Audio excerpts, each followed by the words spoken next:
So right off the bat, this is a long movie.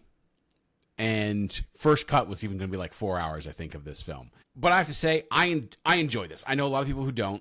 I know a lot of people who think it's crazy that our first Quentin Tarantino movie that we're talking about is this and not a classic like Pulp Fiction or even like Inglourious Bastards. So it's fun that we're talking about this because I think this is he said it was his last actual like film that he was No, this is number 9. This is 9. Oh, okay. This is 9. He's got one more that he's just dragging his feet on. But gotcha. So I couldn't remember if that was it or if it was last, but I do know this. He calls it his love story to L.A. And I think I remember really liking this film. Like before I rewatched it, I was like, I really like that film, and I think I know exactly why.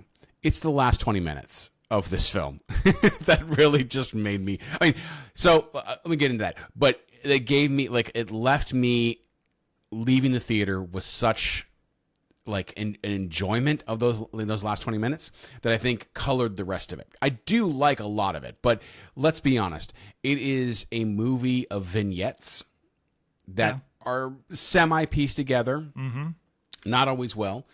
And you do have some great characters. I really love the dynamic between Brad and Leo. I think they're definitely a duo that needs to star in films again together because I think they just played each other really, really well. But there's moments where I'm sitting there thinking, going, why are we still on this? Like, why are we doing the entire scene from Lancer? You know, like why aren't we cutting this? Like, why are we doing all this? Or why are we watching almost the entire episode of that FBI? You know, like I know some of it is his, like, Tarantino growing up with this stuff and wanting to incorporate it and his love for Hollywood. And he just wanted to add it in. And so, like, this is very distinctly a Quentin Tarantino film in the regards of his love for Hollywood. Yeah. Right? And kind of what it could be. But it definitely is not the typical super violent, you know, for the most part, you know, like a lot of, I mean, there's definitely some super violence in it, especially at the end, which is, you know, I think one of the reasons why we really enjoy it, or at least I really enjoy it. But it just is, sometimes I'm like getting lost in the middle of it. I'm like, wait, where are we going? Where have we been? Why are we here? Kind of a situation where I don't get a lot of that from his other films. Yeah, I wouldn't call this taut. Yeah. Right? It's not. It's ambling, basically. It is, and there's a reason for that, because it is a love letter to, I think, what for Quentin was the kind of a golden age of, I don't even know if I call it a golden age of Hollywood as an industry. It's certainly the golden age of Los Angeles as a city, as a place to live, where the film industry existed. And then the loss, like what we understand as the loss of that innocence with the Tate murders and Manson. And then, so he sets all that up as this like reminder of what that innocence kind of felt like in the late 60s. And so, yeah, it's meandering. The Rick Dalton's like arc is almost secondary to it really just being a cathartic film in processing like the trauma of those murders and then rectifying it with an amazing final 20 minutes of watching. I mean, you know me, I love watching either cult members or hippies, and I get both, just get utterly destroyed on camera. Like, I love it. Yeah. I love it. But it's super cathartic knowing what really went down. And so, yeah, and then it's just, it's kind of self-aggrandizing, and so you follow Sharon along what a day looked like for her, which is sort of devastating to watch in hindsight, even though in the movie, like, she doesn't come to this dark end, but you know, in reality she did. And so that's always, it's a really interesting thing, because that's always in the back of your mind of like what actually went down versus what I'm watching take place.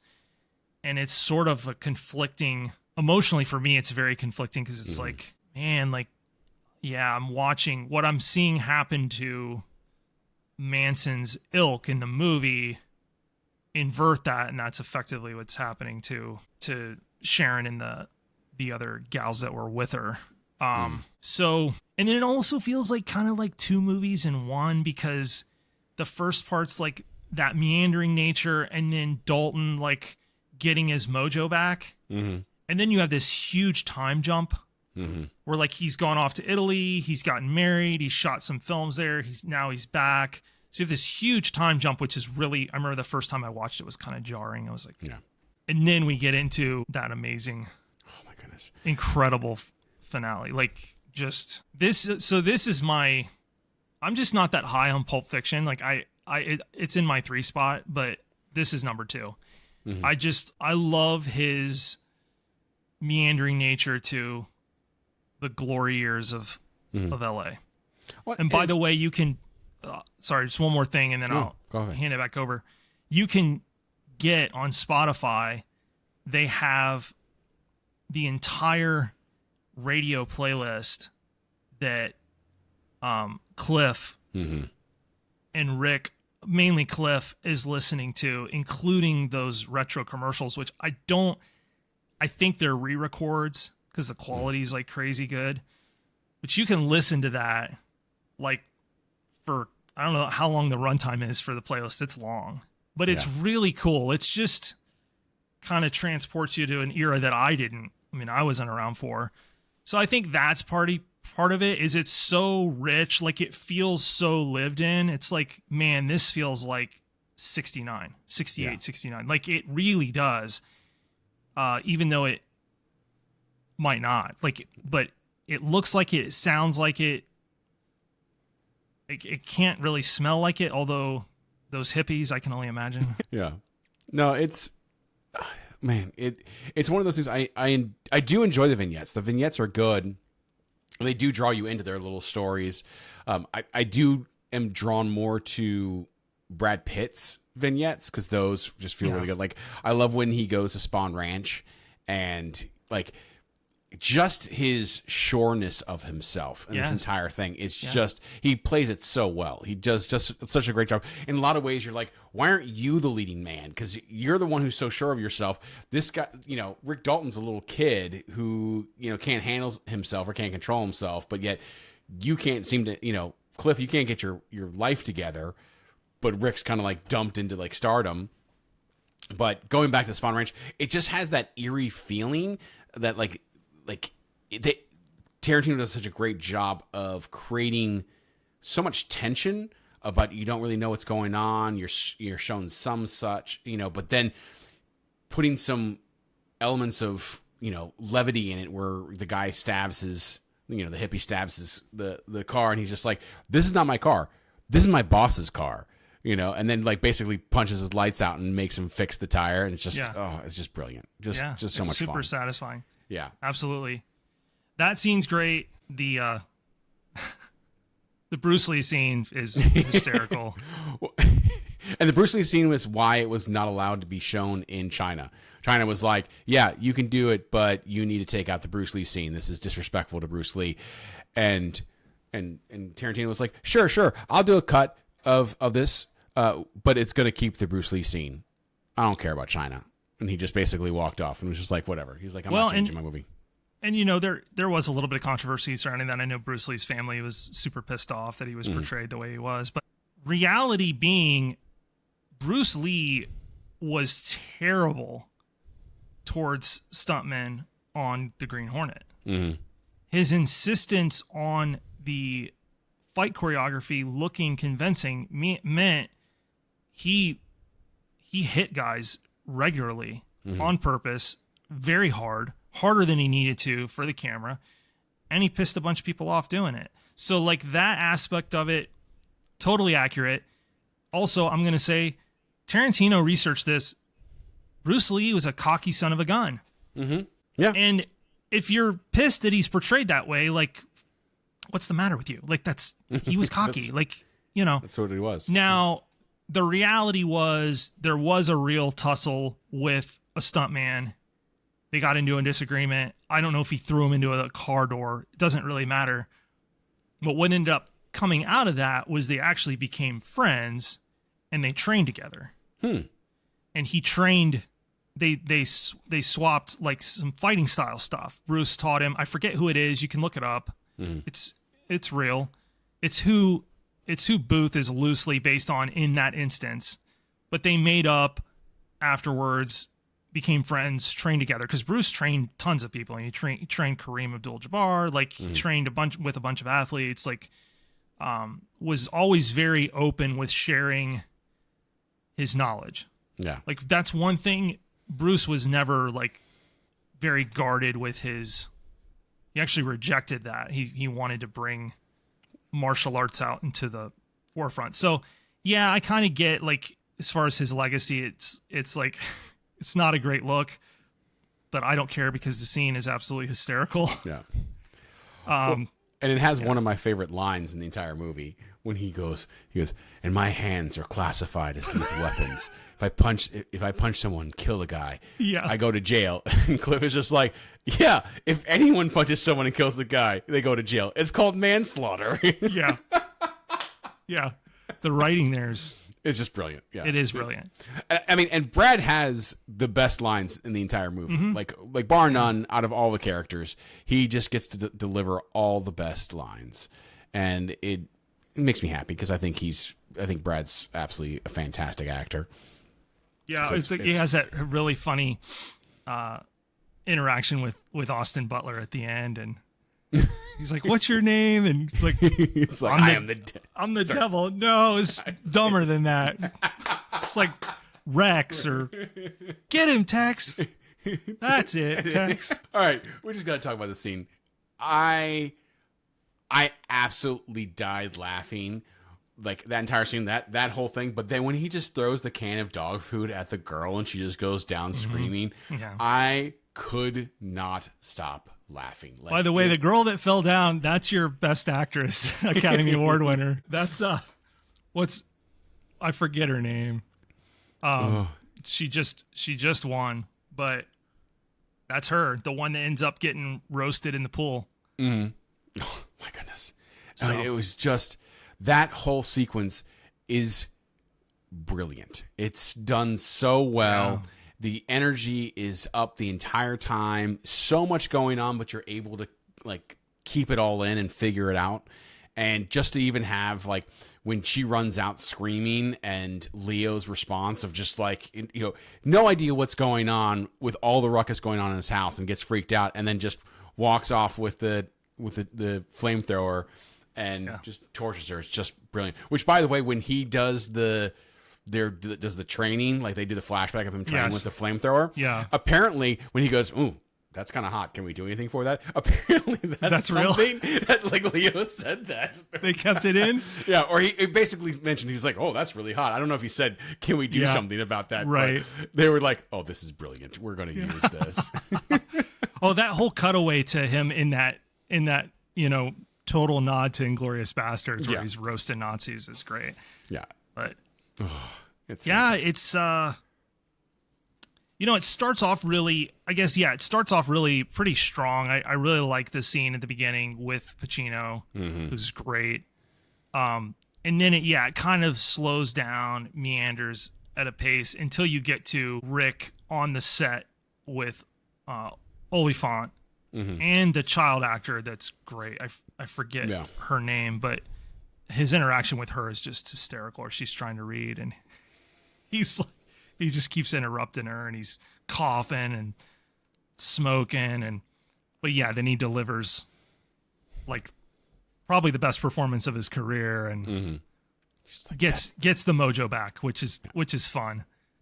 But it's kind of two movies because there's that piece, and then the ultimate cathartic. It's a tandem film with Inglourious Basterds of like what could have been, and it's just so satisfying. He's just tapping straight into the culture, into the psyche of like righting historical wrongs. I don't know if he'll do another one, if that will be film 10 or not. I kind of doubt it. I think he's probably just these two where it does that, but that makes those changes. Yeah. So going back to the first scene with Pacino, so the cinematographer was quoted saying basically, he goes, it was the greatest moment of my life to shoot a scene with Pacino, DiCaprio, and Pitt. Brad Pitt. He's just like, I cannot tell you how much. He's like, especially Pacino. Like, he's like, I've seen every Pacino film. Like, just to be able to shoot a scene with him in it is, I'm like, little me, kid me is just absolutely screaming in pure joy of being able to do that. But he's like, also to throw in DiCaprio and Pitt as well. Yeah, it's ridiculous. It is. Yeah. And Pacino's pretty dialed back in that scene, honestly. He's not his like larger persona that he's been in some of his other kind of mid-career roles, which works. He's super believable as like a big-time producer suit from the era. By the way, I want his movie room. My goodness. Oh yeah. Yeah, with those nice chairs, the big screen, yeah, the bar off to the side, yes, and then the ability just to smoke cigars while you're putting in the film. And I'm just like, what? How do I get this? If I ever build a home theater custom, which I probably won't have the money, it's gonna have one of those big air movers for sucking the cigar smoke out and pumping it out of the house. Like it's got to. Like I want to be able to watch movies and with a cigar on a projector, with a cigar in hand like that. Like, if I win the lottery, I'm not going to tell a lot of people, but there will be signs. There will be signs. There will be signs. Yes, there will be signs. It will be my movie room. Oh my goodness. Yeah. So yeah. Oh, go ahead. No, I'm just amazed at like everybody that's in the movie, even in small roles. I mean, Maya Hawke shows up. Sydney Sweeney's in it. Yep.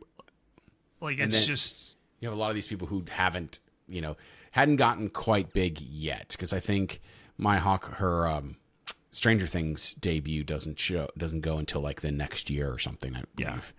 And that the actress that gets roasted that just won is Michaela Madison, that won for Nora. So you got great performance from everybody. There's no one here that actually puts in a bad performance or who takes away from it at all. And it hit me. I mean, obviously I didn't know who he was at the time, Austin Butler, but now of course obviously he's done so much more. You're like, oh hey, wow, yeah, that's an Austin Butler. So here's the thing: how did you feel about the narration by Kurt Russell? Because for me, I was a little bit thrown, because sometimes it's there, but then sometimes it's not.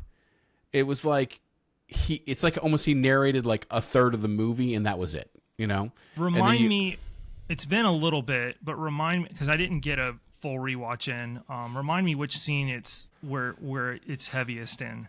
So it mostly follows Rick Dalton and a little bit of Cliff or whatever, and talks about. I don't think it does anything with Sharon, but there was a moment where I forget, Rick Dalton was saying something and he goes, that wasn't right, and then he comes up and he tells what actually happened. They show the quick scene of what actually happens or something. Oh, that's right. And then there's a couple of things, and it felt so disjointed a little bit. Like it wasn't even so much like in like the Big Lebowski, where you have Sam Elliott who opens with it and then closes with it. Like that works for me as a bookend, right? Where this one, it was so inconsistent that I was questioning why do it at all, when you could have made those transitions differently. I don't know. He might have just had access to Kurt and decided to riff on some stuff.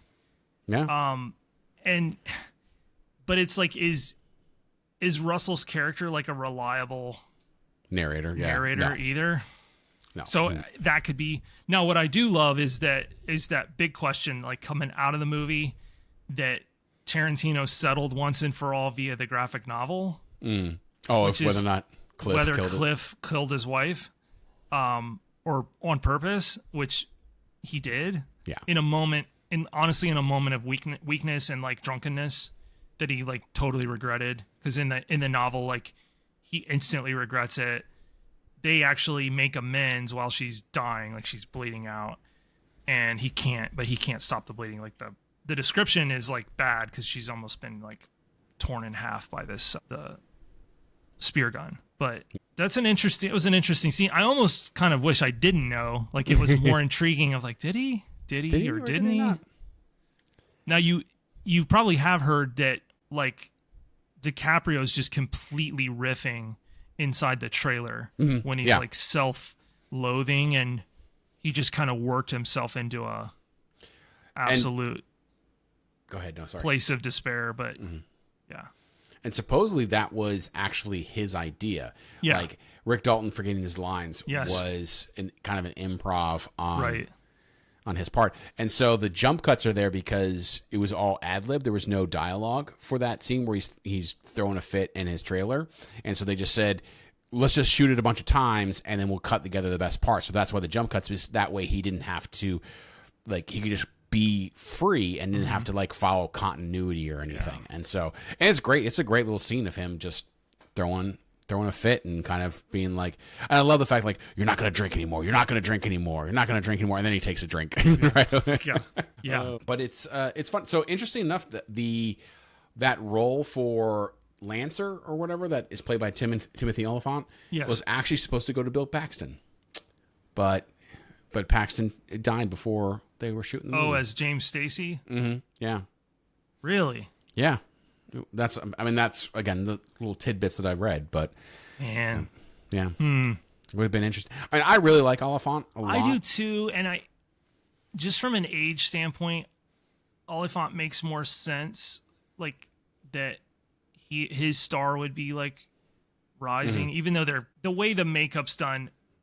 DiCaprio looks way older as Rick than Oliphant does as Stacy, so it makes sense that, like, Stacy's star is rising, and then, like, just like Pacino said, they're going to use you to play the big heavy that he's going to beat, and then in the psychology of the audience is like, oh yeah, now this is the new guy. So yeah, which I loved when Pacino lays that all out, because it is absolutely true.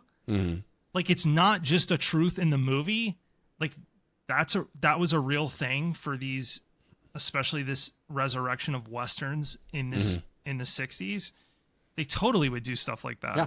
And you would guest star as the villain until they couldn't kill you anymore. Just like he said, he's like, you can't keep doing this. Eventually you're going to run out of shows that they can kill you on, and then you're going to be out of a job. So it's almost more of a love letter to serial television in Hollywood than it is feature filmmaking. Because you have Green Hornet, you have that one. Like, and it's you have Bounty Law, which is, like, based off the McQueen, like, Wanted Dead or Alive. That's there. They do the FBI show. Yeah, it's all these things. It is. It's like filmmaking, definitely, that TV in the area, high volume of it, total golden age of television. So, yeah, I think that's why he just lets the camera kind of run. And then he wants to look at Margot Robbie's feet. I guess. Or who's the girl that Brad Pitt drives to Spawn Ranch as well? Oh, Pussycat, played by Margaret. Was it Qualley or Qualley? Qualley, yeah, yeah, because she's she's Andy McDowell's daughter. Really?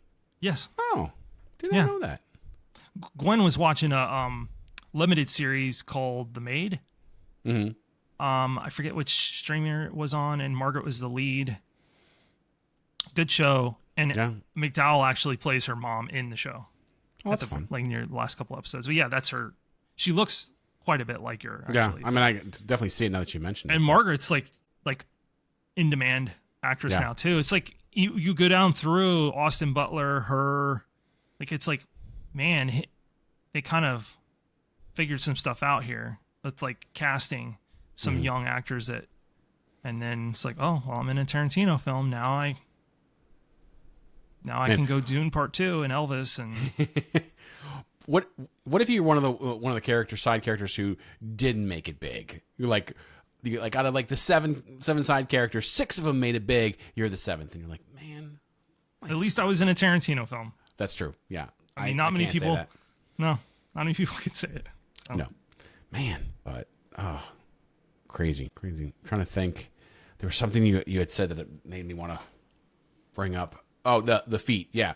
So, I mean, obviously, I know with Sharon Tate, supposedly she actually was Barefoot. barefoot most of the time. If she could Yeah. get away with it, she was. So that made sense. But we both know what I'm referring to as well. Oh so. yeah, we are. And let's be honest, her putting her feet up on the backs of the theater chairs, there was only one reason why that was done and what that was shot that way, or the really dirty feet on the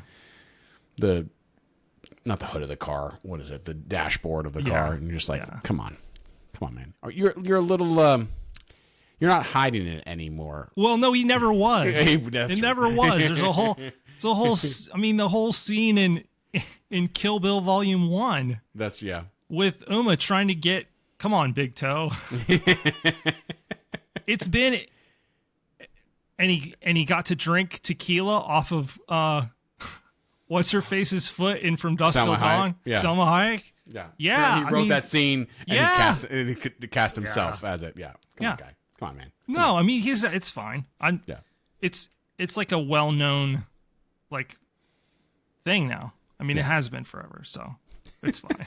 I'm sure some random person, handful of people that listen are going to be like, "What on earth are you talking about?" But yeah, I mean Tarantino's love of the foot is well established throughout his filmography. Yes.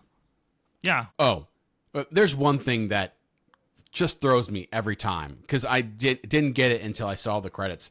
But Damian Lewis at the Playboy Mansion scene plays Steve McQueen. Yes. And I'm just like, did not pick that up, and I'm like, this is terrible. Like, I mean, I really like Lewis. I do too. I don't think it was good. I don't think it was good casting. He's a little old to be playing McQueen there. Yeah, and also to give us basically his only reason is to show up and give us exposition, of Polanski and Tate. Yes, and right.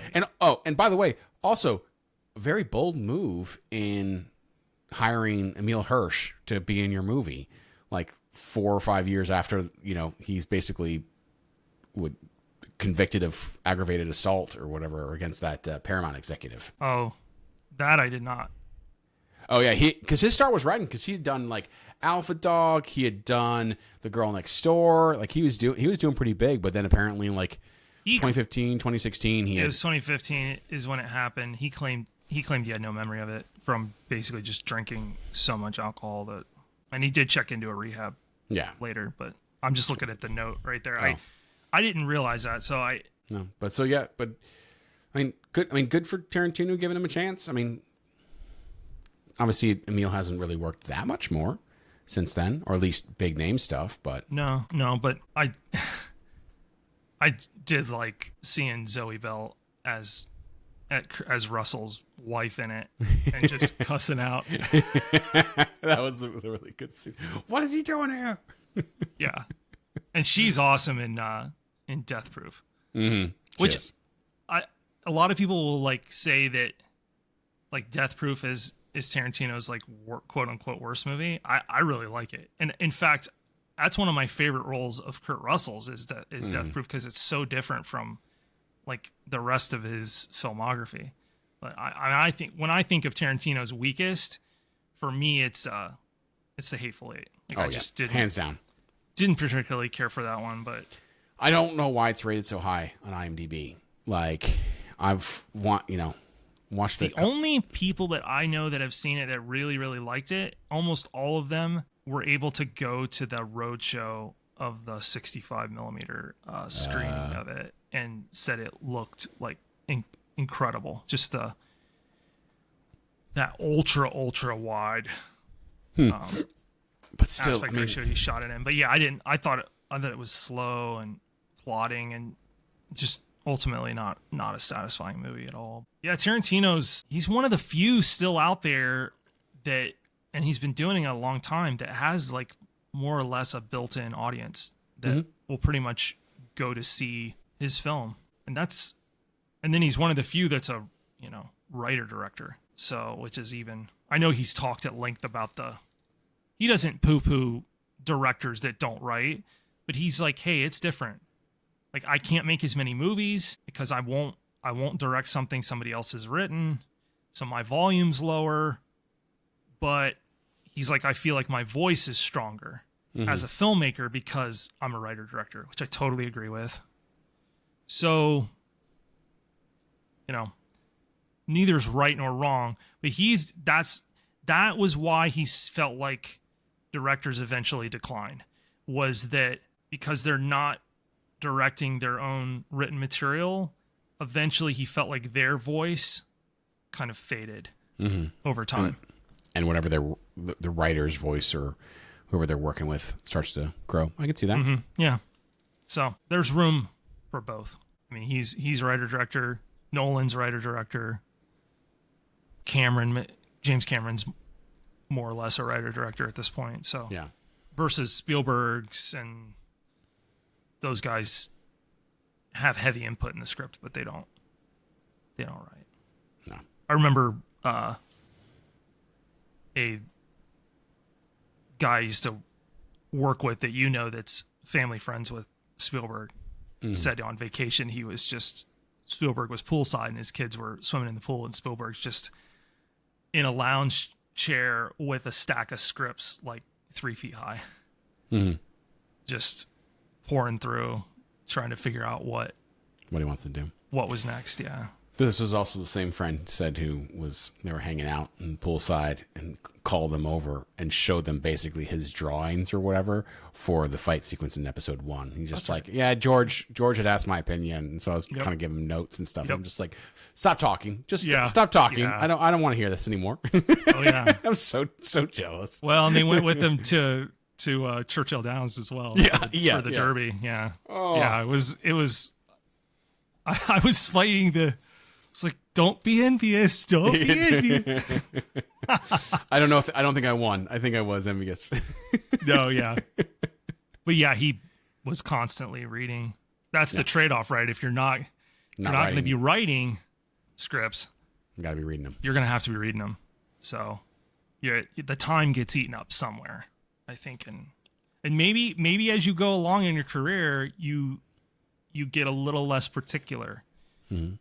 Or you have more with how many scripts you're going to read, and how picky you're going to be. And then the other reality too is that the hot directors come in, and then the studios give them first choice on script. And if you're kind of an old head, even if you're really good, you might not get first crack. So yeah, there's a lot of reasons I think for an inevitable decline, but I think Tarantino is going to drag this film 10 out for a long time. Plus, he's gotten sneaky, which I knew he would. I didn't know how he would do it. Coworker of mine were talking about it this week, and I always thought that Tarantino would shift and start directing or writing a bunch of television or streaming stuff to get around his 10th film. Well, now he doesn't even do that. He gave Brad Pitt his blessing to take what we didn't know was going to be his 10th film was a sequel to this, to Once Upon a Time in Hollywood, following Cliff Booth around, and he gave Brad Pitt his blessing to take that screenplay, which was going to be called The Film Critic, and now Fincher's going to direct it for Netflix. Ooh. So we're going to get a sequel to this movie, Once Upon a Time in Hollywood. It originally was called The Film Critic. I don't think it will be, but it follows the continuing adventures of Cliff Booth. Pitt really wanted to play him again, and Tarantino decided that he didn't want that to be his 10th and final film, but totally gave his blessing to Fincher to do it. And Fincher's tent-poled by Netflix, so unfortunately it will not get a theatrical. It'll be straight to the streamer, which pisses me off. But yeah, maybe I don't know, maybe I'll find a way to make a little mini watch party here for it. Just call me up. I'll fly out. Yeah. So we are going to get it. I didn't know that that's what The Film Critic was a sequel to this, but apparently that's what Booth transitions into, because he loves movies in this. He's a film lover, but that he does become a critic in the 70s.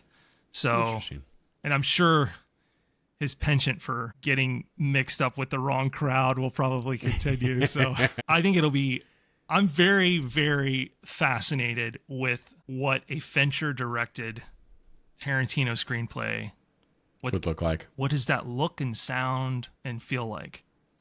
we could be in for a treat. So I agree. yeah, I'm excited. I am too.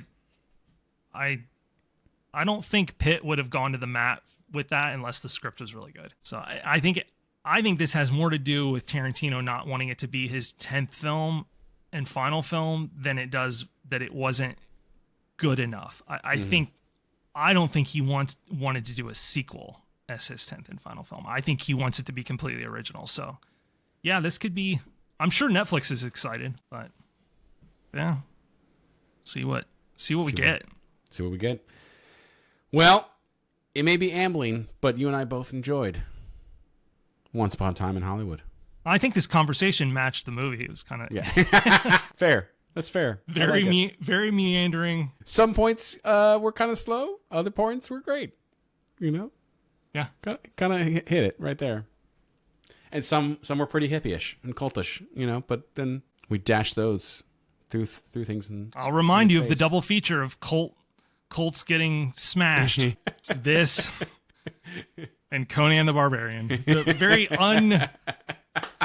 very non-traditional double feature. But the fall of the cult, the comeuppance of cult members is fulfilled in both movies. In Ben's mind, when asked what is best, is, you know, to crush your enemies, crush your hippies, crush your hippies and your cult members, see them driven before you. Hear the lamentation of them. Of course. Well, I got nothing else. So, Ben, with nothing, if you don't have anything else, we're just gonna say thank you to everybody for giving us a listen on this episode of Cinema A to B. We really appreciate it. And we will see you next week with a fresh new episode of something. Probably a movie, maybe a TV show, or we don't know yet. There's a series in there that I'm getting closer to. Yeah, there's a series. I'm gonna have to rewatch it by the time time you get through it. I know. My apologies. It's okay. No worries. But again, thank you all so much. We really appreciate you joining us. We just hit 30,000 downloads for the podcast, which is absolutely crazy to me that has happened. And that's all due to you, our listeners. We really thank you so much. We started this as just a fun thing for just the two of us to do and talk about, and expecting no one to listen to, even our family and friends. But they still don't listen. No. Yeah. That's fair. No. But we just want to say thank you so much. We really appreciate it. And we will see you next time on Cinema A to B. Take care, everybody.